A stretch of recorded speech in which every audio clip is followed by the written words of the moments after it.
सभी को मेरा नमस्कार। नॉलेज वीसीएम यूट्यूब चैनल में आपका एक बार फिर स्वागत है। साथियों, शिक्षा पोर्टल जिसमें हम लोग स्टूडेंट की एंट्री कर रहे हैं उसमें एक नया अपडेट किया गया है। अब एनआईसी द्वारा तैयार स्टूडेंट एंट्री शिक्षा पोर्टल में जो अनुदान प्राप्त विद्यालय हैं उनमें विद्यार्थियों की एंट्री की प्रक्रिया शुरू हो गई है। शासन द्वारा अनुदान प्राप्त सभी विद्यालयों जैसे मदरसा, केजीवी, डीएवी, जवाहर नवोदय विद्यालय, एकलव्य आवासीय विद्यालय, बौद्धिक मंदता वाले विद्यालय जैसे अनुदान प्राप्त विद्यालयों में स्टूडेंट एंट्री की प्रक्रिया अब प्रारंभ हो गई है। वहाँ के जो शिक्षक हैं अब आसानी से विद्यार्थियों की एंट्री, अनुदान प्राप्त विद्यालयों के जो शिक्षक हैं वे अब शिक्षा पोर्टल पर स्टूडेंट की एंट्री आसानी से कर सकते हैं। तो साथियों, इसके लिए जो यूज़र आईडी और पासवर्ड है वह उनका सीजी स्कूल लॉगिन का आईडी पासवर्ड नहीं है, उनके लिए अलग से आईडी और पासवर्ड उनको दिया गया है। तो चलिए बात कर लेते हैं कि किस प्रकार से वे अपनी एंट्री कर सकते हैं। तो देखिए, यहाँ पर हमको स्टूडेंट एंट्री का लिंक दिखाई पड़ रहा है शिक्षा.cg.nic.in/student एंट्री। इस पर हमको चले जाना है। जैसे ही हम इस पेज पे जाते हैं तो हमारी स्क्रीन इस तरह से दिखाई पड़ती है। उसके बाद हमको क्या करना है, यहाँ पर देखिए 3 टैब दिखाई पड़ रहा है, उसमें आपको ये लॉगिन पे क्लिक करना है।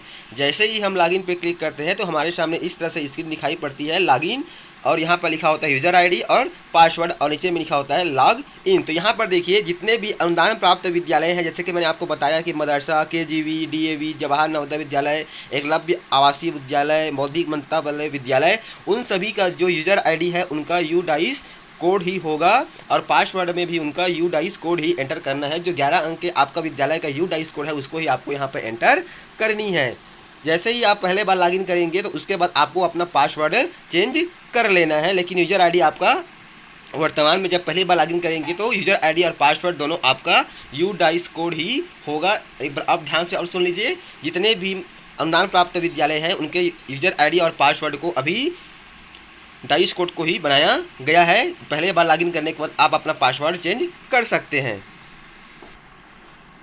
तो इस तरह से देखिए, मैंने एक मदरसा विद्यालय का यूज़र आईडी उसका यूडाइस कोड डाल दिया है और साथ में पासवर्ड में भी मैंने यूडाइस कोड ही एंटर किया है। उसके बाद जैसे ही हम लॉगिन बटन पे प्रेस करते हैं तो हमारे सामने एक स्क्रीन आती है। देखिए इस तरह से स्क्रीन आ गई है। यहाँ पर लिखा है पुराना पासवर्ड और नया पासवर्ड सुरक्षित करें। तो आपको यह पुराना पासवर्ड में आपका यूडाइस कोड को डाल देनी है और नया पासवर्ड आपको अपने अनुसार से बना लेना है। उसके बाद फिर आपको ये पासवर्ड बदले पे क्लिक करना है। यदि आप पासवर्ड चेंज करना नहीं चाहते हैं तो इसमें आपको कुछ नहीं करना है, सीधा आपको ये जो ऊपर में दिखाई पड़ रहा है 3 मेनू, उसको आपको ये क्लिक करना है मेनू पे। जैसे ही हम मेनू पे क्लिक करते हैं तो हमारे सामने देखिए पूरे ऑप्शंस आ जाते हैं, जिसमें आपको ये विद्यार्थी एंट्री पे क्लिक करना है। जैसे ही आप विद्यार्थी एंट्री पे क्लिक करेंगे तो हमारे सामने इस तरह से स्क्रीन आ जाती है। देखिए यहाँ पर स्कूल का नाम मदरसा करके लिखा हो मिल रहा है ये, तो इस तरह से यहाँ पर स्क्रीन दिखाई पड़ती है। तो यहाँ पर देखिए माध्यम में आपका ये सब हिंदी रहेगा। यहाँ से आपको कक्षा चयन कर लेनी है, सेक्शन चयन कर लेनी है, विद्यार्थी का नाम आपको यहाँ पर टाइप कर देनी है, सरनेम, पिता का नाम, लिंग, जाति, मोबाइल नंबर, जन्म तिथि, क्या विद्यार्थी आरटीई द्वारा भर्ती है, आधार नंबर, नाम अंग्रेजी में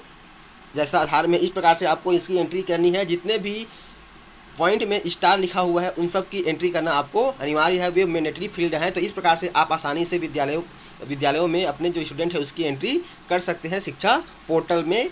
तो साथियों, जिसने भी अनुदान प्राप्त विद्यालय हैं, मैं जैसे आपको पहले बताया कि मदरसा हो गया, डीबी हो गया, केजीबी हो गया, इन सब में आसानी से आप अब बच्चों की एंट्री कर सकते हैं। तो साथियों, आज का जो वीडियो है आपको कैसा लगा हमें कमेंट्स कर जरूर बताएं। उससे पहले आपसे एक रिक्वेस्ट है, यदि अभी तक आपने हमारे चैनल को सब्सक्राइब नहीं किया है तो सब्सक्राइब करके बेल आइकन के बटन को प्रेस कर दीजिए, ताकि जब भी हम लेटेस्ट वीडियो अपलोड करें तो उसका नोटिफिकेशन आपको मिलता रहे। तो फिर मिलते हैं साथियों एक नई जानकारी के साथ। तब तक के साथियों जय जोहार, जय छत्तीसगढ़, जय हिंद।